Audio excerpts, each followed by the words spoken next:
you guys remember to bring your earplugs?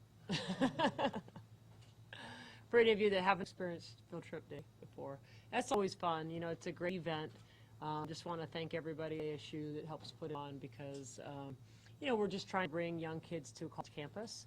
And first and foremost, just kind of allow them to kind of think about college, you know, in terms of education. And then, of course, introduce them to our women's basketball program and have a fun day. So I know I'm getting really old. This is the first year that I haven't had a kid. All my kids are too old to come to field trip day, so it's kind of a bummer. But just a great atmosphere, a lot of fun. I thought we had a great team win. I thought our team defense continues to kind of be pretty formidable. And so I was really happy with that. And we kind of still are playing one half of offense. We love the third quarter. Third quarters are good to us.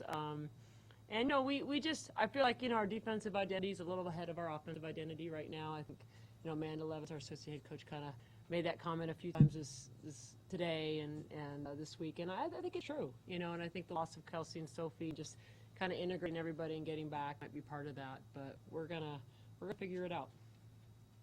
Why you decided to go with the small ball with bringing Quinn off the bench? Well, and I'll just let everybody know, Sophie was very sick today. So she started sick last night, and then she woke up and just really achy, nauseous, barely ate anything. So basically played on an empty stomach, a couple IV bags, and anti-nausea medicine. So just gotta bring that up because she's just such a tough kid. And, you know, she's our best post defender. And Swan is a very good player. And we just know she's very much a feel-good player. If she gets going, it is really hard to stop her. She can make shots when you're guarding her well. And we really felt, and I kind of watched through the week, and Sophie, you know, she's just one of the things that makes her such a valuable player. I mean, she's not just a good offensive player. So we thought, you know, she can just deny people the ball and still hang with a 6'3" kid. So it was a defensive decision. It's mainly been, you know, we have the 6 stars. So Nisi and Quinn kind of have been shifting in and out for a while. And, you know, they both great offensive players. So it's really more about our matchups. This quarter just seemed like it was kind of really destroying a lot of turnovers on both sides. Did it seem like your team was affected at all by the noise? I mean, I know they played in it before, but you know, that's a good thought. I can give them that excuse if you want me to. No, I'm just kidding. You know, maybe, you know, that is we talked about it going into the game. I mean, the veterans have definitely played in it, but it does, you know, it probably kind of lends itself to, you know, maybe not playing as connected. But, you know, I don't know. I just think we wanted it to be a little easier than it was offensively, and we just forced things in the second quarter. You know, we just really didn't allow the game to come to us. And, you know, Nisi, who's been scoring really, really well, needs to understand people are keen on her more.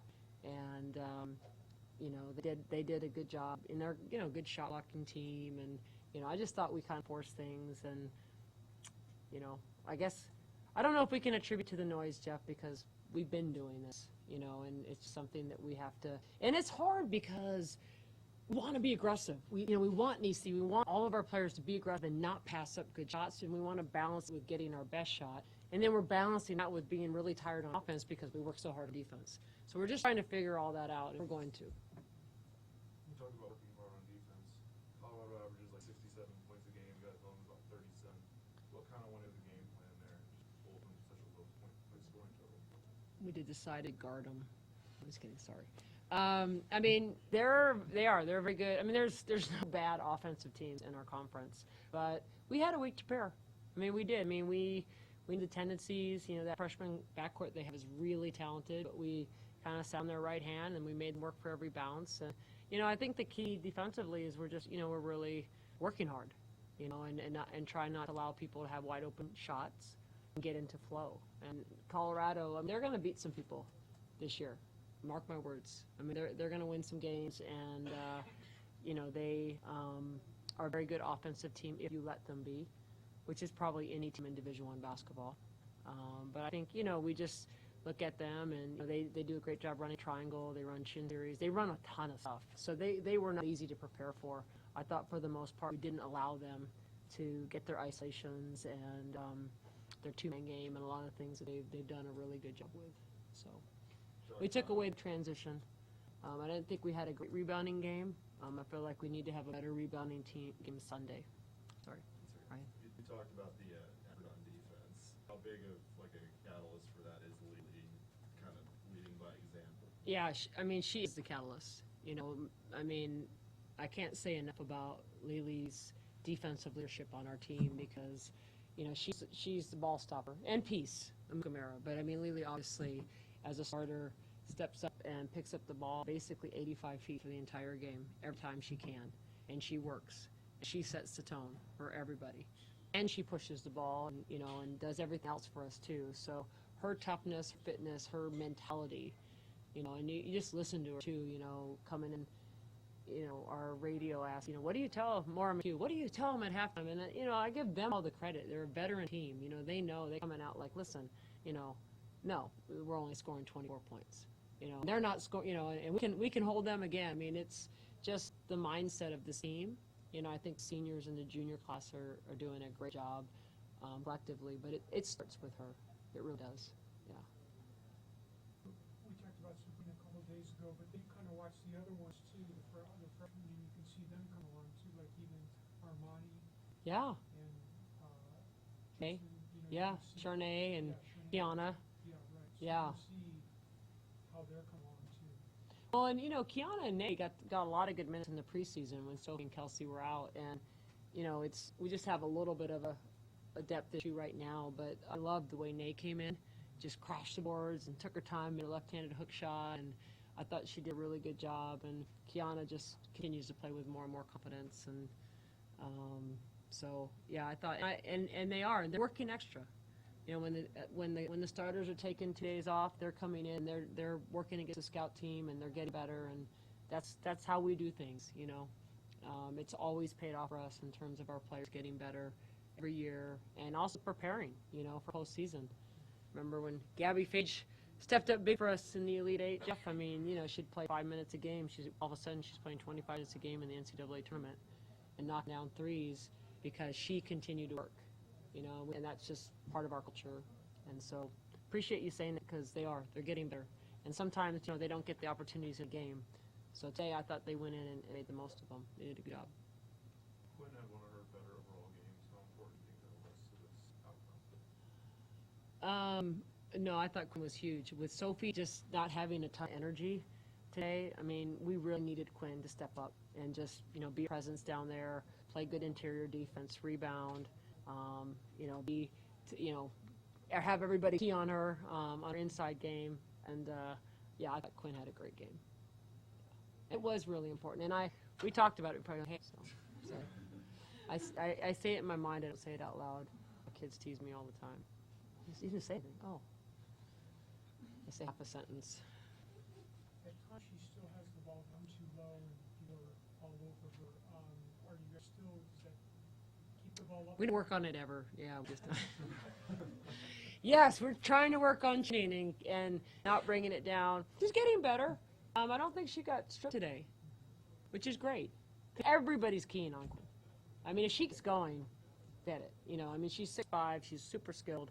So I thought she kept her rebounds high, did a good job, just took time, and just made quick moves. I don't know about that hesitation three, but I will say that Sophie and Kelsey are shooting lights out in our exhibition games, and they really worked on it in the off season. That's something that we're trying to make sure that we don't lose and that we actually get. We lost it when Sophie got hurt. Quinn had to be our focal point in the block. We're trying to get them into an extra shooting workout so that we can get that back. Because when they were shooting threes and, you know, hitting the open shot from the perimeter, I mean, that was pretty fun. So, and they're very capable of that. So Tiana Ibis. So stay tuned for maybe a little bit more of that. I think that's why she took it, because she's been shooting it more. She's just got to take it in rhythm, obviously. You said Utah's improvement is, a lot of that's just due to them being healthy Yeah. for last year. Yeah. I mean, it's part of it. You know, obviously the coach is doing a great job of, you know, getting them just to buy in and do what they do really well. It's different they ran motion for years and years and years, and now they're really more dribble drive. But it's similar because it's all reading. Like, these kids know how to read. If you go under screen, they're going to pop back. You chase, they're going to curl. Like, this team has really been conditioned to, and that's everything on offense. Everything on offense is reading. You know, like seeing how the defense is playing you and countering that and getting a good clean look. So they're really good at that. They've got Potter back. They've got that fifth-year Utah Valley kid, I don't know how to pronounce her name, with a K, who you cannot leave open, or she'll hit the three every single time. Got Paige, who was in and out last year, Crozen, and then they've got the Malia Nawahini. And so that's all those kids were hurt last year, and they're all starting now and playing really well. Plus, they got Rodriguez back at the point, and a couple other good kids that have a lot of experience. I still don't know that they have the depth.